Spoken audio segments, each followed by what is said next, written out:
근데 부모를 공경하라 이렇게 부모를 공경하는 게 뭐라고 제가 얘기했습니까? 부모 공경하는 게 뭐라고요? 부모를 공경하는 게 뭐라고요? 왜 우물우물거리고 이건 분명해야 돼요. 부모 공경한다 그러고 쓸데없는 짓 하면 안 되고 부모 공경하는 게 뭐라고요? 돈을 많이 드리는 거. 이거는 제가 말하는 게 아니고 성경이 말하는 겁니다. 성경이 부모를 공경하라는 공경은 부모를 뭐라고요? 돈을 많이 드리라는 겁니다. 그죠? 돈을 많이 드리라는 거. 여러분 웃으면 안 되고 이게 성경이에요. 제가 얘기를 했지 부모에게 드릴 것을 하나님께 드렸다 이러면서 그 부모를 드려야 될 물질을 드려야 된다는 거예요. 필요를 자식을 통해서 공급해야 되는 겁니다. 그리고 제가 그랬죠. 잘 가르치는 장로를 2배를 존경해라. 그 말이 무슨 말이라고요? 돈 많이 드리라는 거예요. 그 공경이라는 말은 성경에서 정확하게 얘기를 하면 돈을 충분히 드리라는 겁니다. 그래서 여러분들이 부모를 공경할 때 예수 안 믿는 부모 있으면 영적인 필요, 예수님을 믿도록 복음을 전해드리는 거고, 그리고 이제 예수님 잘 믿으면 이제 물질을 충분히 공급해 드려서 삶의 궁핍이 없도록 해 드리는 것이 부모를 공경하는 겁니다. 그래서 말로 수백 마디 그것도 중요하지만 그거 중요하지 않아요. 돈을 충분히 드려라. 그러니까 여러분들이 부모 경공합시다. 그럴 때마다 내가 용돈을 많이 드렸나? 이거 딱 생각하시면 돼요. 무슨 말인지 아셨죠? 나는 부모님에게 전화를 드렸고 이렇게 하시면 안 되고 돈을 드렸나 이것만을 딱 생각하시기를 바랍니다. 그게 성경에서 말하는 부모를 공경하다는 말이고 오늘 설교와는 상관이 없어요. 오늘 부모를 공경하라는 말씀도 전해야 되고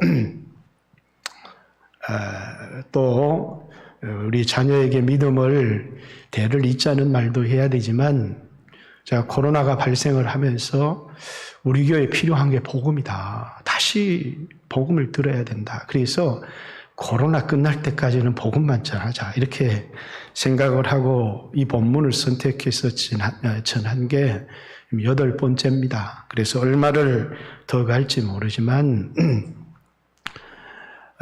다시 여러분들이 복음, 오늘 본문의 메시지 중에서는 우리에게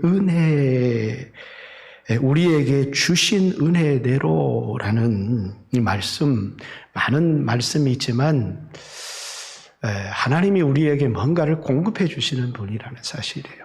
제가 10여 년 전에 연세중앙교회 그 흰돌산 기도원에 집회를 참여한 적이 있습니다. 다른 건 다 생각이 안 나요.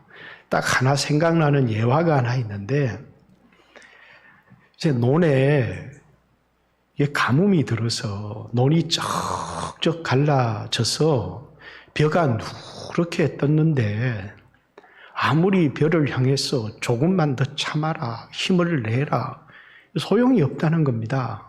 하늘이 문을 열고 비가 쏟아져야 그 벼가 사는 것이지 그 벼를 향해서 힘내라, 조금만 더 참아라 그래도 소용이 있는 게 아니고 하늘 문이 열리고 거기 비가 쏟아져야 그 벼가 살 수 있다. 그렇듯이 우리 인간에게 있어서는 우리 힘으로 살 수 있는 게 아니고 은혜가 필요하다.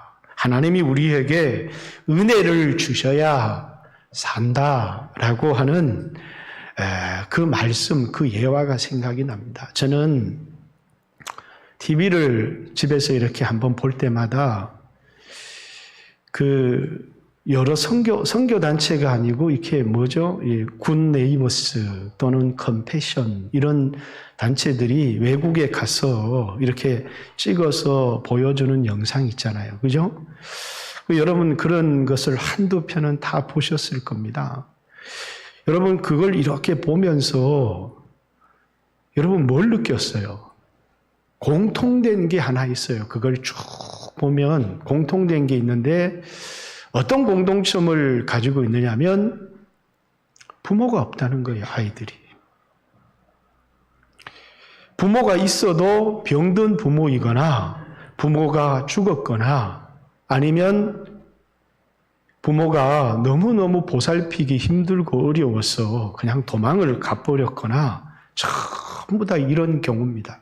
그래서 그 아이들에게 부모의 얘기를 꺼내면 너무너무 보고 싶다 이러면서 눈물을 흘려요. 그러니까 부모가 없다는 것이 아이들에게는 얼마나 비참하고 얼마나 초라한지 모릅니다. 우리나라 TV에서 얼마 전에 고아로 성장해서 이제 청년이 된, 그래서 그 아이들이 국가로부터 정착금으로 500만 원을 우리나라에서 준대요. 그래서 500만 원을 받고 어떻게 이렇게 살아가는지 이야기를 쭉 자기들이 하는데, 어떻게 세상에 정착을 했고 또 어떤 선배들이 자기를 도와줬고 이런 이야기를 하는데, 부모 이야기를 이렇게 하니까 그 사람들이, 우리나라 그 젊은이들이 하는 말이 뭐냐면 부모를 찾지도 않고 그 부모를 보고 싶지도 않다 이렇게 이야기를 합니다.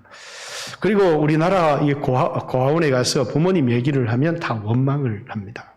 근데 그 굿 네이버스 이런 데 보면 부모가 버리고 도망을 갔든지 아니면 세상을 떠났든지 그 아이들이 너무너무 부모를 그리워하고 울어요. 왜 그러냐? 우리나라는 원망하는데 그 나라 사람들은 왜 그렇게 그리워하고 우느냐? 저도 어렸을 때 고아가 있었는데 부모가 버리고 도망갔어요. 근데 너무너무 부모를 그리워합니다. 이유가 뭐냐? 누군가 부모를 대신해서 국가든 어떤 기관이든지 나의 필요를 채워주거나 아니면 내 힘으로 이제 살아갈 수 있을 때까지 부모의 아무 도움도 못 받아서 이제는 내 힘으로 살아갈 수 있게 됐는데, 그럴 때는 뭡니까? 나를 버리고 간 그런 부모는 필요가 없다 이렇게 생각을 합니다. 그러나 너무너무 나를 도와줄 이웃도 없고 나를 도와줄 국가의 기관도 없고 또 내 스스로 살아갈 수 없는 그런 처지에 있는 사람들은 너무너무 부모를 그리워하고 부모를 보고 싶어하고 그렇게 합니다. 왜? 부모가 없다라고 하는 것은 한없이 두려운 일이고, 부모가 없다는 것은 미래가 없는 것이고, 부모가 없다는 것은 살 수 없다는 것을 의미하는 것이기 때문에 그렇습니다. 예수님은요, 제 가운데 있는 인간, 예수님을 믿지 못하고 중생하지 못한 그런 영혼들을 향해서 어떤 비유를 하셨느냐 하면 목자 없는 양과 같다 이렇게 마가복음 6장 45절에 말씀합니다. 목자가 없는 양, 그게 뭐냐면 마치 부모가 없는 어린아이와 같은 것입니다. 양에게 있어서 목자라고 하는 존재는 뭐냐면 절대적인 의지의 존재요, 또 자신의 생명이 달려있는 것입니다. 목자가 없다라는 양은 언제 이리에게 잡혀 먹을지도 모르고, 좋은 목초지가 어디에 있는지, 누가 나를 인도해 줄지, 이리와 늑대로부터 이 몽둥이와 막대기를 가지고 누가 나를 지켜줄지, 자기를 지켜줄 자도 없고 푸른 초장으로 인도해 줄 자도 없고 의지할 것, 먹을 것, 필요를 채워줄 자도 이제 없다는. 그래서 아니 예수 안 믿는다고 뭐 없느냐, 우리 부모 있고 먹을 것 마실 것 다 있다 이렇게 생각할지 모르지만 그렇습니다. 우리 인간은 예수를 안 믿어도 우리의 육체 잠깐 먹을 것 마실 것 입을 것 우리의 육체의 필요는 누가 채워줄 수 있을지 모르지만, 그러나 인간은 동물처럼 육체가 전부가 아니고 좋은 집에 살고 또 좋은 음식을 먹고 또 편안하게 산다고 해서 그게 풍요로운 삶이고 그것이 행복한 삶이 되어지는 것이 아니라 영적으로 내 마음에 내 영혼의 양식을 공급해 주는 목자가 없다면, 그것은 마치 뭐냐면 마치 우리가 목자 없는 양을 보면 너무너무 초라하고 불쌍한 것처럼 우리에게도 예수 없는 인생, 비록 육체의 이 필요 때문에 돈은 가지고 있고 또 세상적인 백은 가지고 있을지라도 예수 없는 인생은 목자 없는 양 같고 부모 없는 어린아이 같다. 이렇게 예수님께서 말씀하시는 겁니다. 그런데 세상 사람들은 몰라요. 왜 모르느냐? 영적으로 죽어버렸기 때문에 육체가 전부라고 생각하기 때문에 자신에게 정말 필요한 것이 예수님이라는 사실, 목자가 있어야 된다는 영적인 어버이가 있어야 되고 하늘의 신령한 영적인 양식을 공급해 줄 그분이 나에게 있어야 된다는 사실을 알지를 못합니다. 그렇기 때문에 그만 내 육신의 필요에 집중을 하고 살아가요. 먹을 것, 마실 것, 입을 것. 다 뭐냐면 내 영혼을 위해서가 아닙니다. 몸을 위하여 무엇을 먹을까, 무엇을 마실까, 무엇을 입을까. 그래서 많은 사람들이 알지 못하는 게 정말 나한테 필요한 게 뭔지를 알지를 못한다는 거예요. 예수 믿는 사람들에게 기도 제목을 이렇게 물으면서 그 기도 제목을 곰곰이 들을 때가 있습니다. 정말 뭐가 필요할까?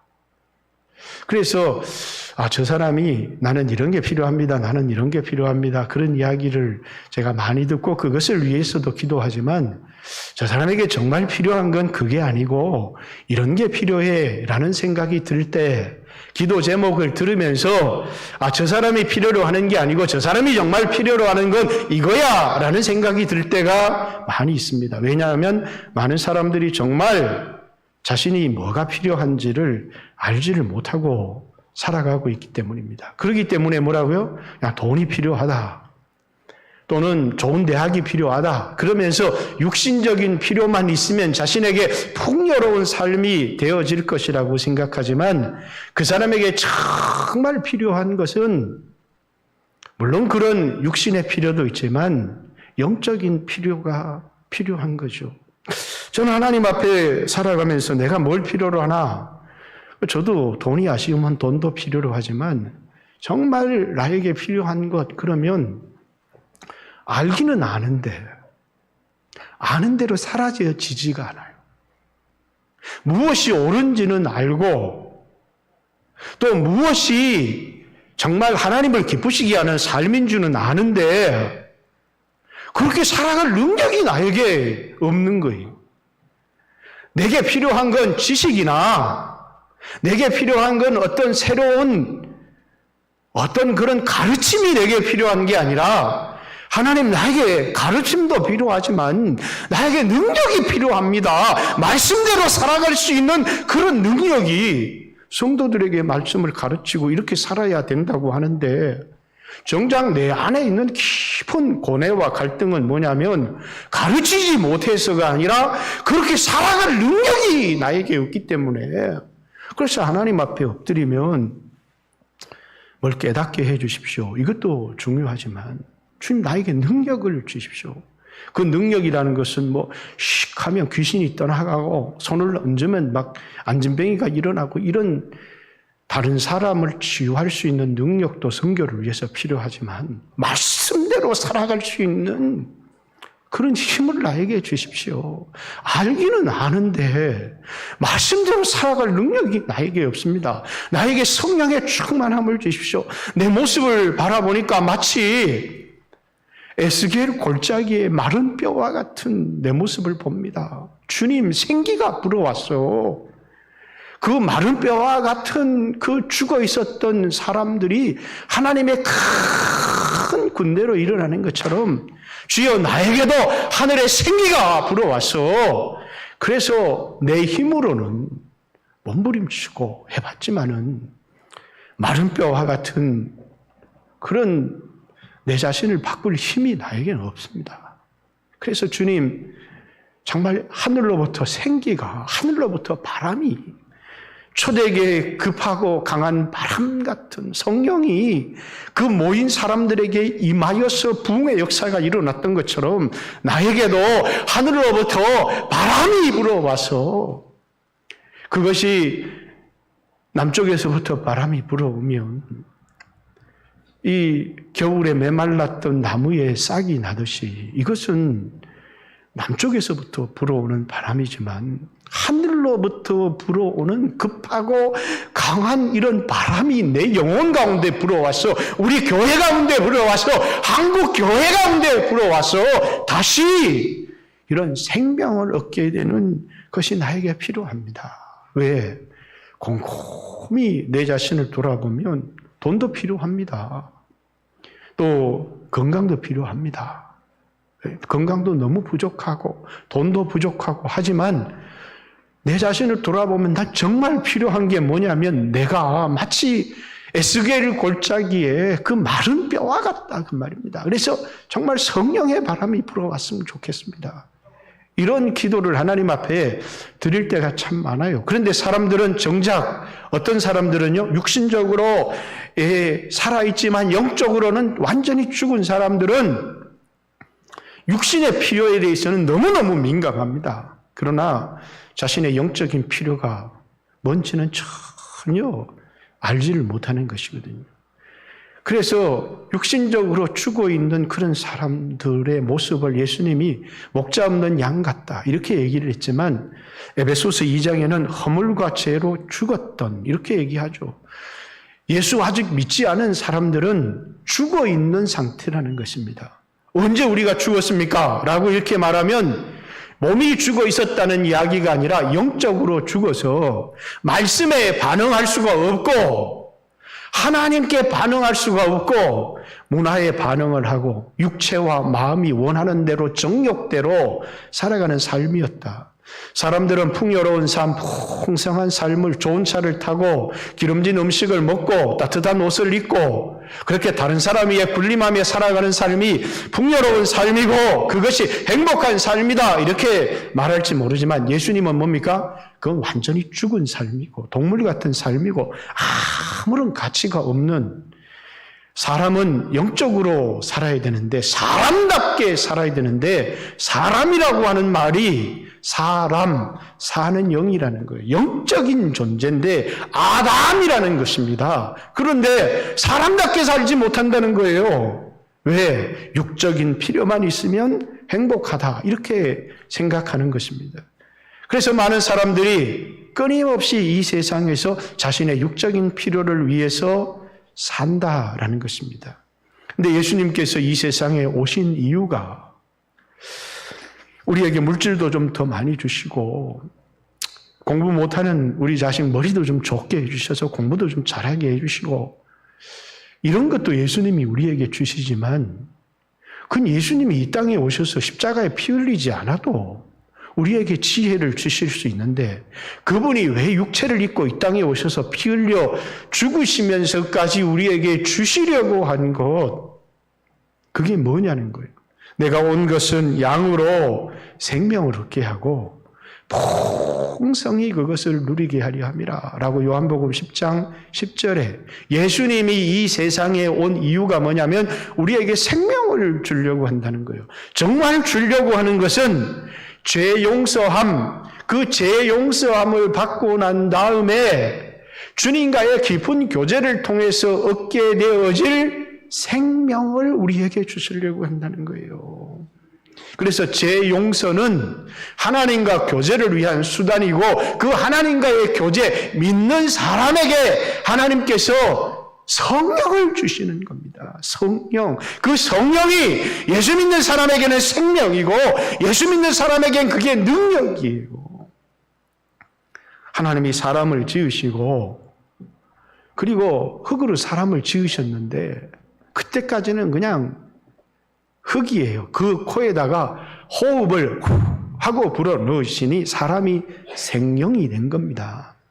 그런데 이 사람이 죄를 지어서 영적으로 죽어서 동물과 같은 육체적인 존재인지는 모르지만 뭐라고요? 영적인 호흡이 끊어져 버린. 그래서 영적인 호흡이 끊어져 버린 사람은 예배를 드려도 그냥 예배의 기쁨을 알지를 못하고 예배를 안 드려도 얼마나 깝깝한지를 알지를 못하고 기도를 하고 하나님과 만나고 눈물을 흘리면 막 가슴이 탁 트이는 것 같고 기도가 없으면 그래 와서 기도는 하고 있지만 가슴이 하고 주님과의 만남이 없으면 영적으로 답답하고 견딜 수가 없어야 되는데 한 달을 기도를 안 해도 아무렇지도 않은 겁니다. 왜? 영적으로 죽어 있기 때문에. 호흡이 있어야 되는 것이거든요. 예수님이 부활하시고 제자들을 향해서 숨을 내쉬며 성령을 받아라. 성령은 하나님의 호흡이거든요. 성령은 하나님의 호흡이에요. 하나님께서 우리에게 어떻게 생명을 줄 수 있느냐? 하나님이 우리에게 어떻게 하나님의 호흡, 생기를 우리 가운데 불어넣을 수 있느냐? 그것을 위해서 예수님이 이 세상에 오셨고, 그래서 예수님이 십자가에 피 흘려 죽은, 그래서 죄 용서함을 받고 다시 죄를 짓는다고 할지라도 다시 넘어질 수 있지만 예수의 피를 힘입어서 하나님의 은혜의 보좌 앞에 나갈 수 있는 특권, 그게 예수 믿는 사람, 주의 피를 힘입은 사람 우리에게 주신 특권이라는 거예요. 그 특권을 가지고 하나님의 은혜의 보좌 앞에 나가는 사람들에게 하나님이 성령을 한량없이 부어주시는 것입니다. 그 성령을 통해서 뭡니까? 우리는 새 삶을 얻게 되고 새 생명을 얻게 되는 것입니다. 니고데모라는 사람은 이스라엘의 선생이다 이렇게 얘기합니다. 관원이요 이스라엘의 선생. 그런데 이 사람이 저처럼 이렇게 뭔가 깊은 고민이 있는 겁니다. 알기는 아는데 살 수가 없는 거예요. 그런데 다른 이스라엘의 선생을 봐도 전부 다 위선을 떨기는 해도 자기와 다를 바가 하나도 없어요. 근데 예수님을 보니까 뭔가 다른 겁니다.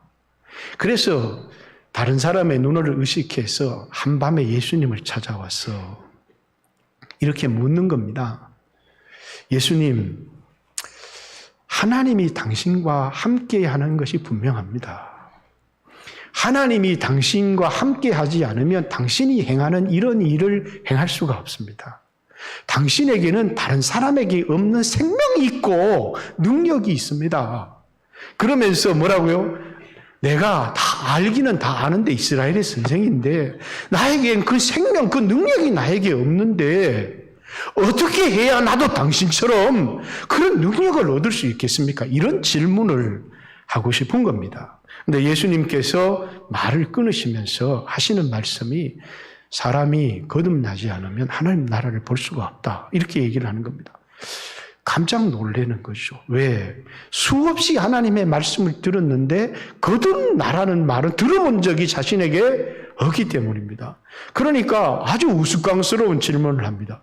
사람이 늙으면 어떻게 두 번 태어날 수 있습니까? 늙은 사람이 엄마 뱃속에 들어가서 다시 나오는 겁니까? 이런 아주 코믹한 질문을 하는 것입니다.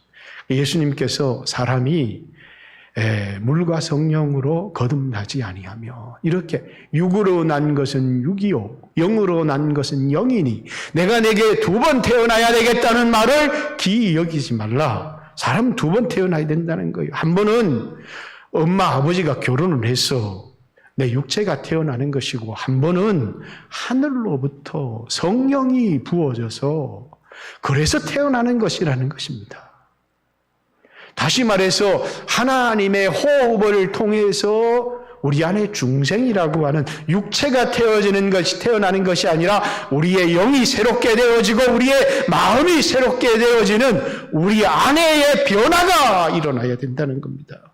구약성경 에스겔에는 율법을 너희들이 지키려고 몸부림쳐도 율법은 돌판에다가 새겨다 하나님의 말씀을 새겨줬지만은 이제 너희 마음판에다가 육의 신비에다가 고린도서에 보면 다시 말해서 성령으로 말미암아 우리 안에 새겨진다는 것은 우리의 마음 자체가 변화가 되어지는 것입니다.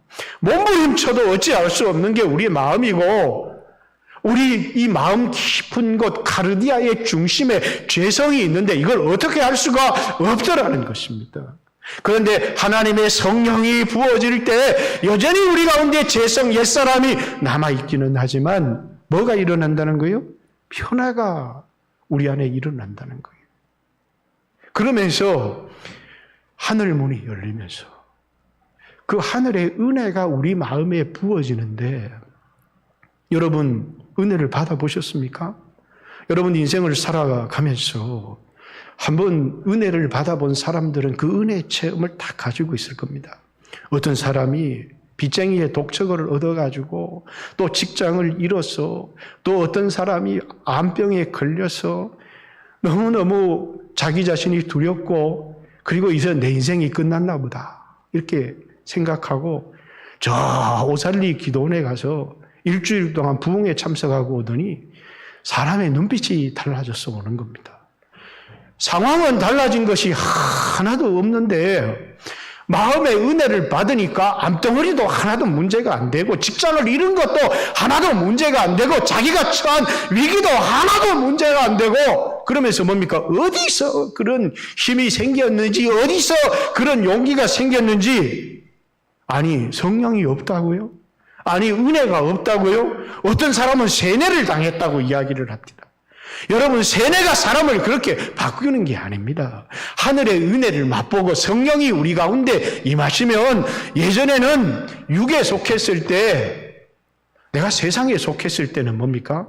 형편을 바라보고 자신의 처한 상황을 바라보고 그래서 한없이 거기 두려워하고 염려하고 좌절하고 어찌할 바를 몰랐는데 하나님의 은혜가 부어지니까 눈이 떠지면서 나를 사랑하신 하나님을 보게 되고 그 하나님을 의지하게 되니까 이전에는 나를 의지하고 있을 때는 내 힘으로 극복할 수 없는 이 환경이 어려움 앞에서 나는 뭡니까? 그냥 주눅이 들 수밖에 없고 절망할 수밖에 없었는데 그 하나님을 바라보니까 내가 오늘 가지고 있는 문제가 하나도 문제가 되지를 않는 것입니다. 왜요? 은혜를 받기 때문이에요. 그래서 은혜를 못 받고 자기를 의지하고 살아가는 삶과 하늘의 은혜를 받은 사람은 지난주에도 그런 설교를 했습니다만 우리가 만나는 환경은 달라지지 않아요. 예수 믿는다고 해서 꽃길만 가고 예수 안 믿는다고 해서 가시밭만 가는 게 아니고 예수 믿어도 가시밭길도 가고 예수 믿어도 사망의 엄침한 골짜기도 건너고 예수 믿어도 암병도 걸리고 예수 믿어도 시험에도 떨어지고 예수 믿어도 코로나도 걸립니다. 그러나 예수 믿은 사람은 위기의 반응이 전혀 다르다는 거예요.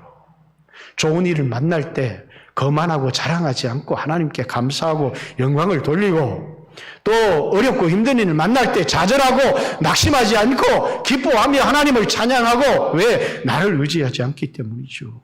성령을 맛보았기 때문이에요. 여러분 하늘에 성령이 있느냐 없느냐 우리의 마음에 부어지게 되면 우리 안에 변화가 일어나기 시작한다는 겁니다. 베드로 같은 겁쟁이도 성령의 충만을 받으니까 뭡니까? 달라지기 시작하는 것입니다.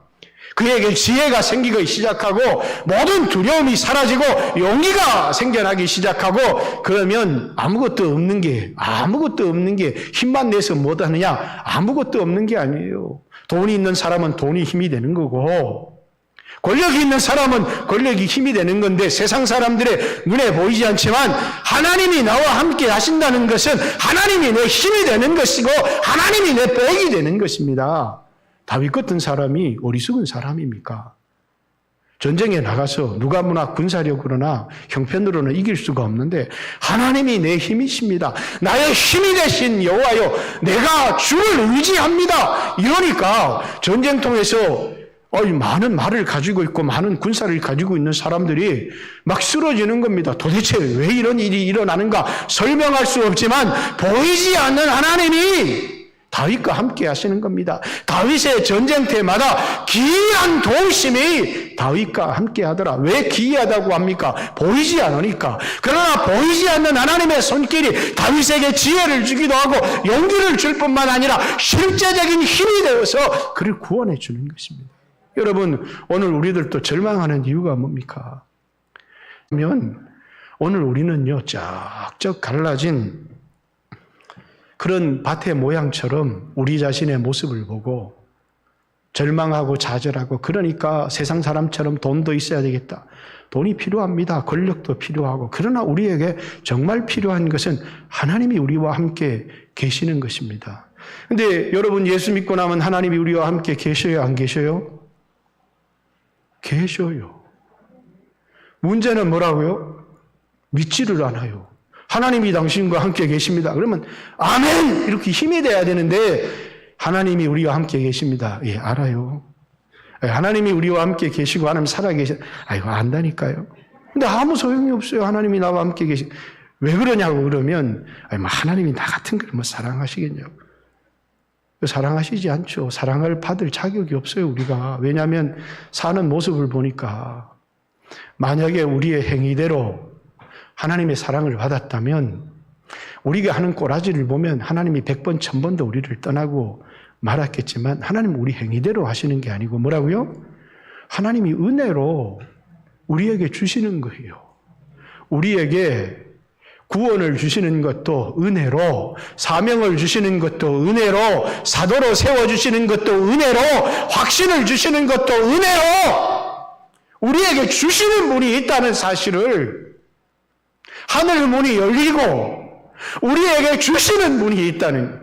그렇죠. 여기 디모데 오늘 본문에는 읽지 않았지만 여기 6절에도 그러므로 7절이네. 하나님이 우리에게 주신 것은 두려워하는 마음이 아니요 오직 능력과 사랑과 절제하는 마음이니. 보세요. 하나님이 우리에게 주신 것, 절제하는 마음, 능력의 마음만 우리에게 주셨습니까? 뒤에 보면 은혜로 우리에게 구원을 주셨습니다. 우리에게 은혜로 구원만을 주실 뿐만 아니라 하나님께서 우리를 교사로 세워주시는 것도 하나님이시고, 이 12절 마지막에 보면 그날까지 그가 능히 지켜줄 것을 확신한다. 우리를 지켜주시는 것도 하나님이에요. 우리는 그런 확신이 있어야 된다는 거예요. 그런데 이렇게 구원을 얻고 살아갈 때는 내 힘으로 살아가려고 해요. 여러분, 예수 믿고 나서 시간이 많이 지나가지고 설교 반도 안 했는데 큰일 났네. 예수 믿고 나서요, 여러분들이 이제 내 예수 믿었다, 내가 하나님의 자녀가 되었다, 이게 우리에게 어떤 변화를 가지고 옵니까? 여러분, 예수를 믿었다는 것은 분명히 세상을 바라보는 눈도, 내 자신을 바라보는 눈도 달라집니다. 하나님을 끊임없이 기쁘게 하려고, 그러면 하나님이 나를 도와주실 거다 아무리 몸부림쳐도 하나님을 기쁘시게 할 수도 없고, 또 하나님이 나와 함께 하신다는 확신을 가질 수도 없어요. 그건 왜냐하면 율법의 행위로 하나님, 이제 예수 믿었고 내가 은혜를 받았으니까 내가 예전처럼 살면 안 되지, 내가 이제 똑바로 살아야지, 그러면서 똑바로 살려고 아무리 했는데도 그렇게 사라지지도 않고 확신을 가질 수도 없어요.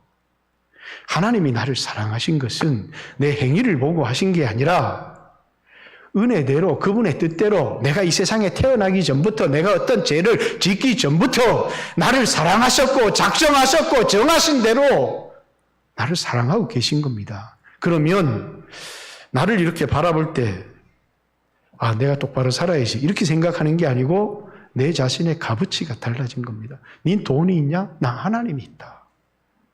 여러분, 오늘 우리는 뭐라고요? 하나님을 가지고 있는 사람들이에요. 하나님의 사랑을 받은 사람들이라는, 내 자신에 대하여 그저 돈이 있는 사람이 부럽고 그런 게 아니라 너는 돈이 힘이지만 나는 하나님이 힘이다. 왜냐하면 하나님이 나와 함께 계시기 때문이야. 옛날에는 율법을 행해야 하나님이 나와 함께 같은 종의 정신을 가지고 있었지만 이제는 그런 게 아니고 은혜의 정신을 가지고 있는 거예요. 왜? 난 자녀이기 때문에. 나는 자녀라는 사실을 알아요. 나 하나님의 자녀. 그러니까 삶도 바뀌는 겁니다. 여러분, 거름뱅이 옷을 입고 세상을 살게 해보십시오. 목사도 예비군 옷 입으면요, 아무데나 바지 내리고 오줌 쌉니다. 똑같아요. 그런데 사람이 입은 옷이 의의 옷을 입고요, 하나님의 자녀의 옷을 입혀놓으면 살아가는 삶도 달라지는 것이지, 자기가 하나님의 자녀여 얼마나 존귀하고 자기에게 무엇이 있는지조차도 알지를 못하는 겁니다. 예수를 믿었다는 건 뭡니까? 하나님이 나와 함께 계신다는 거예요. 내가 잘못을 했을 때도, 내가 넘어졌을 때도 떠나지 않고 하나님이 나와 함께 하신다는 것입니다. 그리고 세상에 대한 생각도 바뀌어요. 왜냐하면 세상에 가진 것, 세상이 전부인 것처럼 보이지만 세상은요, 하나님의 나라를 위한 예비 학교에 불과하고 가나안 땅에 들어가기 위한 광야에 불과한. 그래서 이 세상을 순례자처럼 살아요. 왜? 나에게는 이 세상이 전부가 아니고 이 광야가 지나면 적과 꿀이 흐르는 가나안 땅이 있습니다. 여러분, 여기 어르신들도 오늘 많이 예배를 드리고 있잖아요. 여러분, 내가 이제 이 세상의 끝이 가까워온다. 그런데 나를 위해서 예비된 풍성한 가나안 땅이 있다. 라고 내가 이 땅에서 살았던 그 주를 위해서 살았던 삶을 안고 내가 나를 위해서 준비한 그 풍성한 가나안 땅을 바라보고 오늘 내 삶을 살아가는 것과 아니 그 아무것도 예비된 것이 없는 그 삶은 여러분 노인이 돈이 많으면 뭐합니까? 아니 노인이 높은 자리에 있으면 뭐해요? 하늘에 예비된 풍성한 삶이 없으면 노인이라는 것은 더 비참할 것이 없는 겁니다.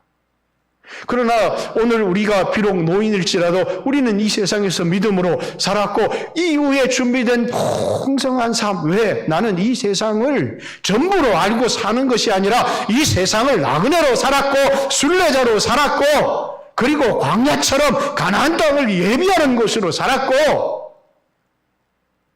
그 예비 학교로 살았기 때문에 세상을 보는 시각도 달라져요.